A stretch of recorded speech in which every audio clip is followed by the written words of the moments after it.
حکومتوں سے پیسے کھا کر پاکستان چونکہ ایسے تھا تو چونکہ ایسے تھے پترو، پاکستان مکروز سے خوشحال اور مضبوط کب ہوگا؟ کہ جب گورنر بھی کھڑے ہوں سلمان فارسی، اور مدائن کا صوبہ ہو، اور مصر سے قافلہ آ جائے، اور مزدور سامان اٹھانے کے لیے کھڑے ہوں، وہاں صحابی رسول گورنر سلمان فارسی بھی کھڑے ہوں، تو آنے والا تاجر جو وفد ہے وہ یہ بھی نہ پہچان سکے کہ یہ گورنر ہے یا مزدور ہے۔ بس اس دن پاکستان مضبوط ہو جائے، لمبے لمبے مذاکرات کرنے کی ضرورت ہی نہیں ہے۔ جس دن فاروق اعظم خط لکھے حمص کے اندر کہ غریبوں کی سب سے زیادہ غریبوں کی فہرست بھیجو، تو سب سے اوپر سعید بن عامر الجمحی کا نام لکھا ہو، حضرت عمر پڑھ کر گئے یہ سعید بن عامر جمحی گورنر ہے؟ کہاں جی وہی سب سے زیادہ غریب وہ تھے۔ جس دن سب سے زیادہ غریب گورنر ہو جائے گا، پاکستان مضبوط بھی ہو جائے گا اور خوشحال بھی ہو جائے گا۔ ٹھیک ہے جی، ہاں۔ جس دن بادشاہوں کی بیٹیاں پیاز سے روٹی کھائیں گی، عمر بن ایسے زکاتے ورنہ تو زکات لوگ بڑے بڑے حکومتی عہدیدار کھا جاتے ہیں۔ عمر بن عبدالعزیز اپنی کمرے سے گزرے، ان کی جوان بیٹی کھڑی تھی، آپ قریب سے گزرے تو اس کے منہ سے بدبو آئی۔ آپ نے اپنی بیوی کو جا کر کہا کہ میری بیٹی منہ نہیں صاف کرتی؟ نہ کرتی ہے۔ نے کہا میں تو قریب سے گزرا، بدبو آ رہی تھی۔ لاکھوں سلام ہو عمر بن عبدالعزیز تیرے گھرانے پر۔ ان کی بیوی کہنے لگی کہ اتنے دن ہو گئے گھر میں ہانڈی نہیں پکی، پیاز سے روٹی کھاتی ہے۔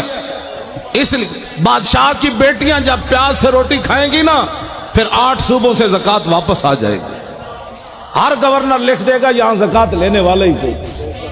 یہ لمبے چوڑے تو مسائل ہی نہیں، مذاکرات کرنے کی ضرورت ہی نہیں، کتابیں لکھنے کی ضرورت ہی نہیں۔ ہاں جی، پھر کے گلی گلی تباہ، ٹھوکریں سب کی کھائے کیوں، عقل جو دل کو دے خدا پھر تیری گلی سے جائے کیوں۔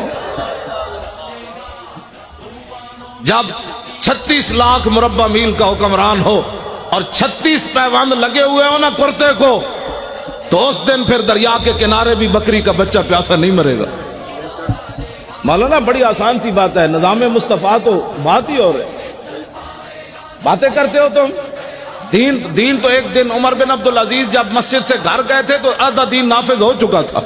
اس میں لمبے چوڑے بل پیش کرنے کی ضرورت نہیں ہوتی، کمیٹیاں بنانے کی ضرورت نہیں ہوتی۔ عمر بن عبدالعزیز نے صرف خطبہ پڑھا اور سواریاں باہر لے آئے، بگیاں لے آئے۔ فرمایا کس کی ہیں؟ نے کہا جی قومی خزانے کی ہے۔ فرمایا عمر بن عبدالعزیز تو یہ استعمال نہیں کرے گا، جیسے پیدل چل کے آیا پیدل چل کے جائے گا۔ صبح ہونے تک کروڑ پتی بھی فٹ پاتھ پر سوئے ہوئے تھے، ان کو پتا تھا عمر بن عبدالعزیز آ گیا۔ ہاں جی، صبح ہونے سے پہلے کروڑ پتی اپنے کوٹھے محل چھوڑ کر فٹ پاتھوں پر سوئے ہوئے تھے، صبح احتساب ہونا ہے، اس سے پہلے سب کچھ حوالے کر۔ تم جو بکو یہ نیب میں تو نہیں جانتا، مجھے تو نمانا ہی نہیں آتا اس کا کیا ہے۔ ہاں یہ بدماشیوں سے کبھی بھی پاکستان مضبوط نہیں ہوگا۔ پاکستان اس وقت مضبوط ہوگا جب سعید بن عامر الجمحی کو حضرت عمر طلب کرے، مسجد نبوی شریف میں بیٹھے ہوں اور ایک آدمی اپنے سامان کی گٹھڑی لے کر اپنی لاٹھی کے اندر ایسے لٹکا کر مسجد نبوی شریف میں داخل ہو رہا ہو، حضرت عمر ایسے دیکھیں، فرمایا میری آنکھ دھوکہ کھا رہی ہے یا یہ گورنر ہے حمص کا سعید بن عامر الجمحی؟ انہوں نے کہا نہیں جی وہی ہے۔ جب آپ قریب آئے تو فرمایا کیسے آئے ہو؟ کہا پیدل آیا ہوں۔ فرمایا سواری پر کیوں نہیں آئے؟ فرمایا وہ تو قوم کی سواریاں تھی، میری تو نہیں تھی۔ شام سے چل کر مدینے میں پیدل آنا۔ فرمایا کیا سامان لائے ہو؟ کہا یہ سامان ہے۔